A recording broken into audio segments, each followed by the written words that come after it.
માણસમાં આવે આવે એ તો એક નિમિત્તનું જ્ઞાન કરાવે. મોક્ષ માર્ગ પ્રકાશમાં કહ્યું છે કે વ્યવહાર આવે એ નિમિત્તનું જ્ઞાન કરાવે છે.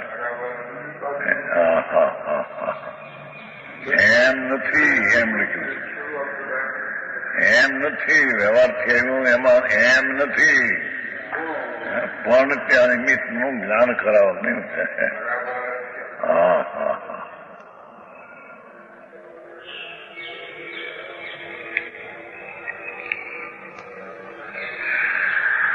તેમને એટલે કે દયાદાન વ્રત ભક્તિના પરિણામને અને આત્માના સ્વરૂપને એટલે જ્ઞાનથી જણાનો આત્મા જ્ઞાન સ્વરૂપને એમને પરસ્પર અત્યંત સ્વરૂપ વિપરીતતા હોવાથી એ બેમાં અત્યંત સ્વરૂપ વિપરીત છે.